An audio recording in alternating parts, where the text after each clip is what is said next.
Hey, happy Saturday. I'm finally back. I just did a video for my this is YouTube. I just did a video for my Facebook, and you know, I'm all highlighted and make-upped up, but now I can go ahead and go in with, I love to add glitter to everything.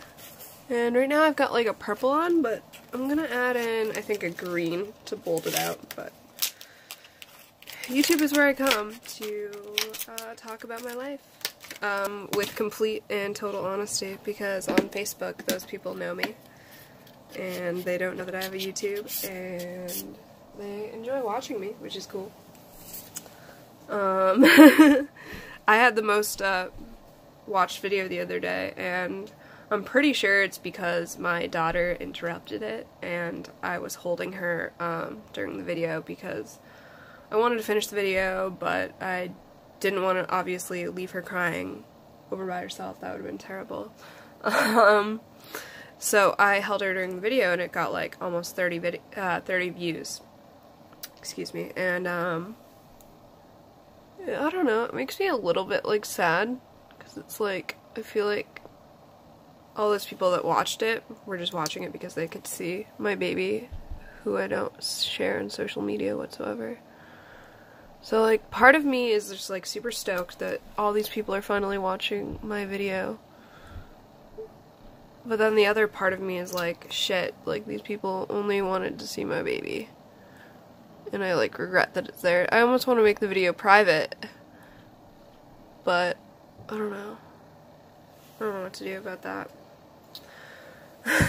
That looks way better for me anyway. Just missing a little spot. So I got a ring light since last time I recorded. I think it makes a super crazy difference in a really good way. You can just see my face so much better.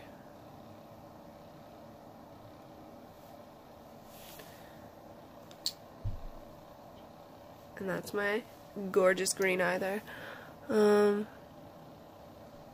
So no one really knows that I'm making YouTube videos yet. So far it's me talking to myself about how I'm feeling. And it's kind of like personal therapy. But there's something that I haven't really shared with many people, and that's that I was trying to avoid it. And I finally got a therapist to call me back. I had called them, I don't know, in December when I was still pregnant, because I was like, you know, I wanted to avoid postpartum as best as I could, having bipolar type 2 and everything. And they called me back now in, what, March? But that's the way it is around here. There's just such a high turnover rate, and I'm not exactly like excited about having therapy or anything. I'm more like, I don't really want to do it. Not really into that idea. But hell, I'll do it because it's good to have a therapist. I mean, I'll get into it and then I'll, I don't know, go from there, see what happens, see if it helps me at all. Because the last time I had a therapist, it went really well. But then I was drinking a lot heavier at that point in my life. I was actually probably like borderline, if not just an alcoholic at that point. And I show up to my therapy appointment after, I don't know, probably like a half pint worth of booze, probably like 4 shots or something. And I don't know, I didn't really do it on purpose, but it was just that I didn't care.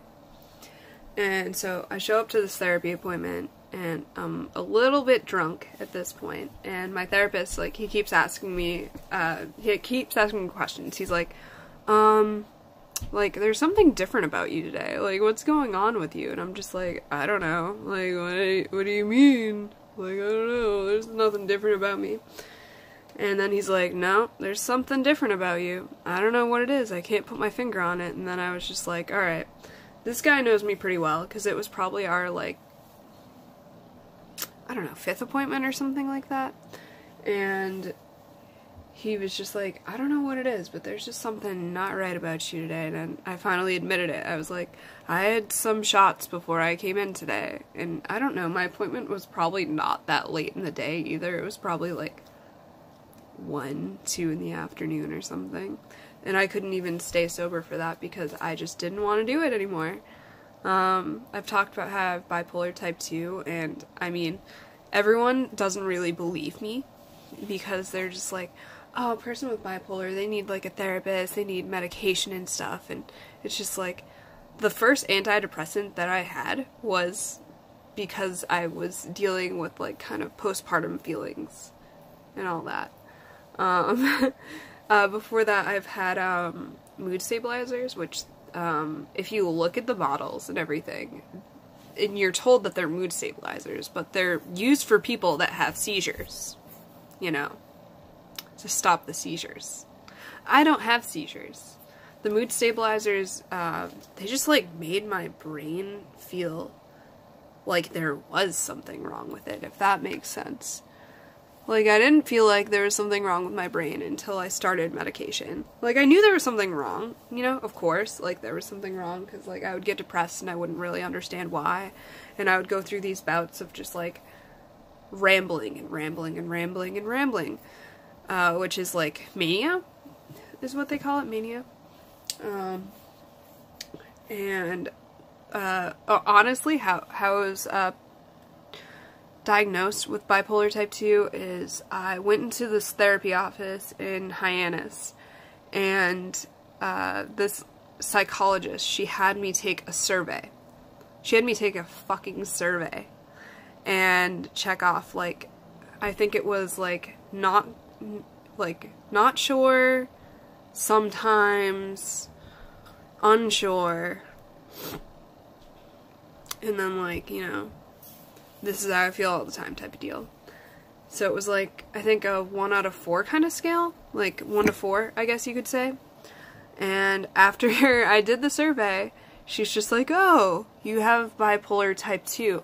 I don't really like treating people with bipolar type 2 with antidepressants, when my biggest issue, honestly, is probably the depression and anxiety. And she wasn't gonna treat me for the parts that I felt that I was dealing with, like, most.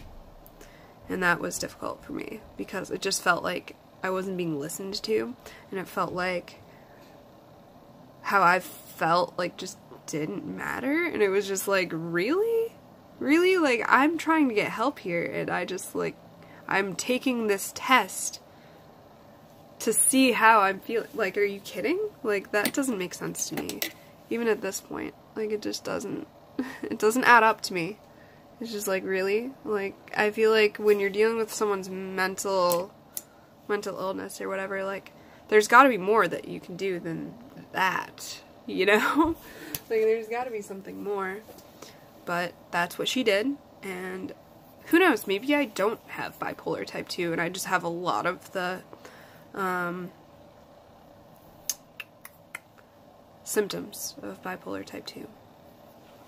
But because other people, I'll probably talk about it, or maybe not, like, at some point, that I also think that it could be like a PTSD from something that happened, well, a few things that happened to me that were awfully traumatic. I don't know. Because it's like, what if it's both, I guess?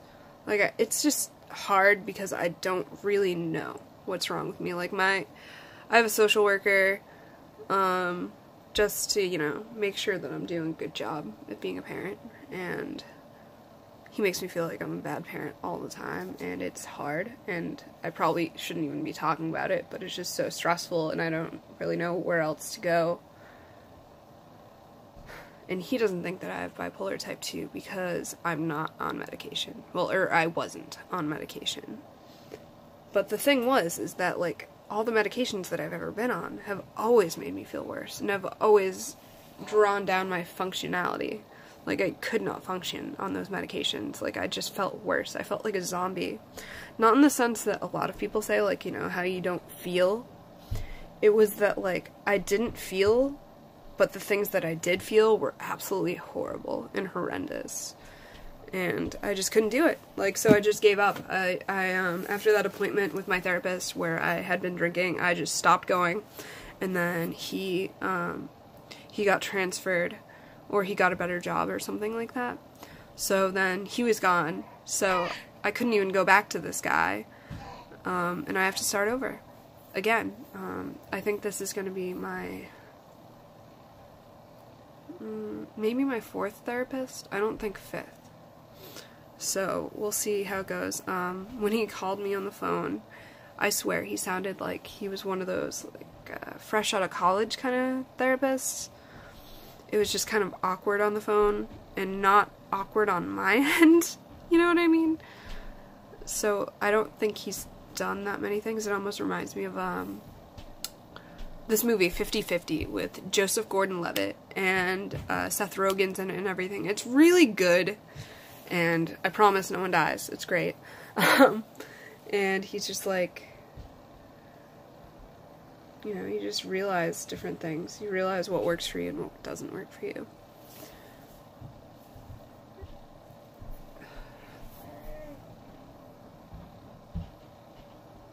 I just hate people. Honestly, I just hate how other people make me feel so judged.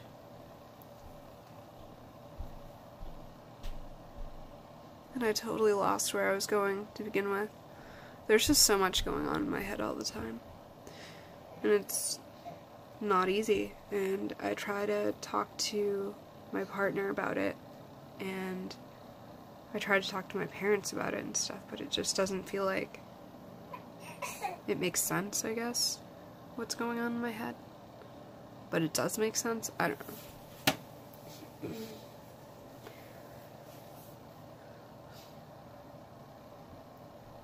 I just wish that I could feel like I was doing a good job at being a parent and doing a good job in general as being a person. But I really don't. And I don't know how to tell my partner that I'm having such a hard time. And that it's just like heartbreaking because I love our daughter so much, more than anything in the whole world, and I don't want to like ever be away from her. But I'm also absolutely terrified of something ever happening to her because of the things that I've been through in my life. And I just hope that I'm not alone in that, because I just feel like if something ever happened and like I wasn't there, or like, you know, someone had pressured me into feeling okay about it, like, that would be my fault. Would it not? Like, it would be my fault for trusting that person. So I'm not very trusting anymore, obviously, because of that. But, yeah. I don't know. I just want to feel less alone out there. And that's why I keep making these videos. Bright side, I haven't cried in one of them yet, so that's cool. I'm sure we'll get there at some point once we get to know each other a little bit better, but I've been through a lot of shit in my life. And I'm tired of feeling like I'm hiding from people. I'm tired of feeling like, you know, like I'm the bad guy or some shit. When I'm not. And that's where it really gets to me, where we're gonna go back to talking about the therapist part. Where, like, I don't know. I just wonder if it's something that's in my head that makes me feel like I'm a fuck up or something. Like something that, like, pressures me or something. I just don't know. I hope someone out there is listening, though. And that I'm not just talking to myself. Even if sometimes my videos don't make sense. And that you probably think that I need medical help or something. I'm getting help. Don't worry, guys. I might just seem like I'm losing it, but I'll put it back together. I always do.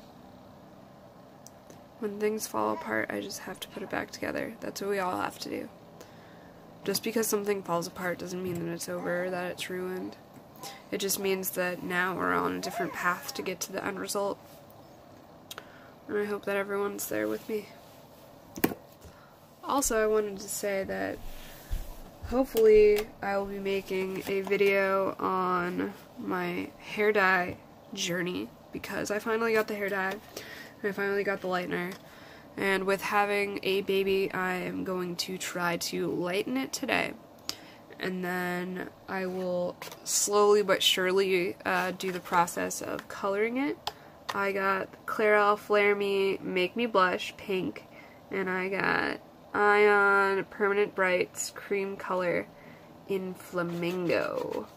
The Flamingo is like this hot pink right here, and then the Make Me Blush is kind of like this deeper pink, which I didn't expect it to be this much darker, but this is a whole different kind of hair dye that I'm used to. I used to use those cheap hair dyes that, you know, you get for like $10 and they say splat on it and they come with bleach and they come with everything.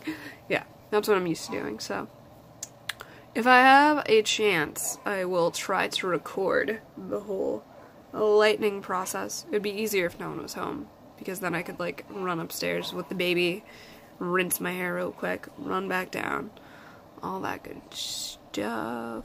So I'd say that's my video for today, just because I can hear the little one waking up right over yonder, so I better go find her.